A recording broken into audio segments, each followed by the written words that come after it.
très particulier. On va rester dans la moralité de la faisabilité et du côté pratique de cette émission avec l'entraide à présent. Et Thierry Arrojo qui nous a rejoint. Thierry, vous êtes directeur adjoint de l'association pour le développement de l'habitat des jeunes et vous gérez une auto-école associative. Alors, en quelques mots, à quoi sert cette auto-école associative? Qu'est-ce que c'est aussi plus simplement? Bien, on part d'un constat, effectivement, qu'aujourd'hui, l'accès au permis de conduire n'est pas aisé. On évoquait tout à l'heure qu'un permis coûte en moyenne actuellement 1 500 €. C'est une réalité. Et que des personnes qui sont en difficulté, des personnes qui, effectivement, sont dans des démarches d'insertion professionnelle, n'ont pas forcément le loisir. Pour autant, ils ont besoin de ce permis de conduire, en tout cas pour accéder à un emploi.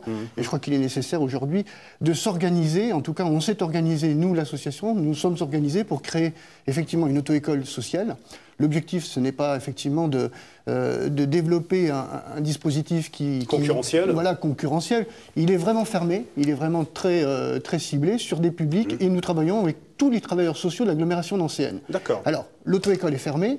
Les publics qui souhaitent effectivement passer le permis de conduire demandent à leurs travailleurs sociaux d'instruire un dossier. On doit bien y retrouver une cohésion, une cohérence entre l'accès à l'emploi et la volonté d'accéder à l'emploi par une démarche personnelle, et puis avoir un peu de moyens, un peu de ressources quand même, pour pouvoir faire cette formation. Alors, une fois que le dossier est déposé au sein de l'auto-école, c'est un collectif de travailleurs sociaux qui étudie l'ensemble des candidatures, et pour les plus pertinentes, on a 70, 80, 90 élèves à l'année qui rentrent dans le cadre de cette auto-école. Voilà. C'est une action indépendante, c'est propre à la région ou on le retrouve un peu partout non, sur cette forme-là, c'est très particulier. C'est un produit, effectivement, du département.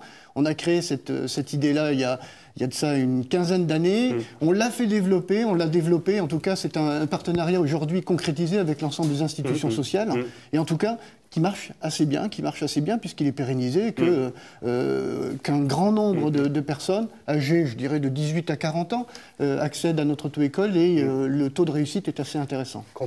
Oui, allez-y. Combien le taux de réussite? Alors, il est de l'ordre de 50% pour des publics comme ceux-là, qui sont souvent en rupture scolaire ayant des difficultés particulières d'accès, je dirais, aux apprentissages.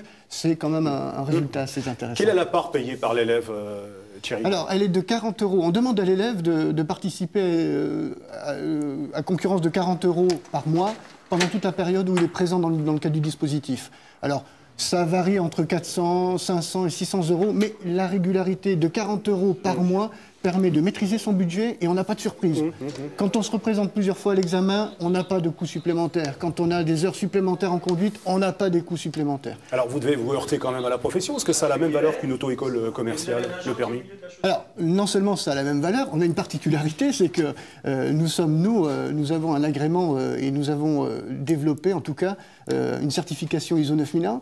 C'est-à-dire qu'on maîtrise vraiment notre procédé de travail, du début jusqu'à la fin, c'est-à-dire du comité technique qui va choisir les élèves jusqu'au processus de formation. En plus, nous avons dans le cadre de cette auto-école un simulateur de conduite, ce que n'ont pas les auto-écoles classiques, parce que c'est vrai que nos publics ont besoin d'un accompagnement particulier et d'une aide et d'un soutien particulier.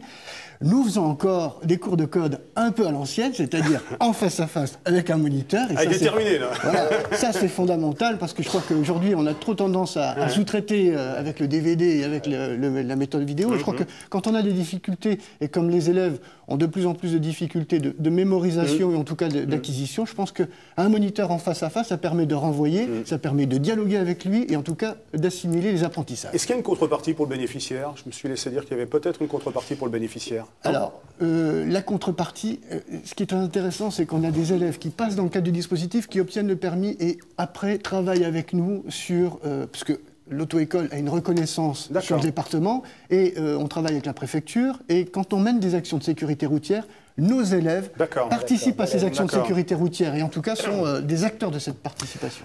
Vous êtes renseigné, vous êtes, comment dire, nécessiteux, enfin entre guillemets, pour obtenir le permis. Vous ne pouvez pas passer par la formation habituelle d'une auto-école commerciale. Vous nous téléphonez, nous vous donnons les éléments pour le service de Thierry Arrojo, que je remercie. Vous avez un souvenir de votre passage au permis de conduire, non? Nous, en Belgique, à l'époque,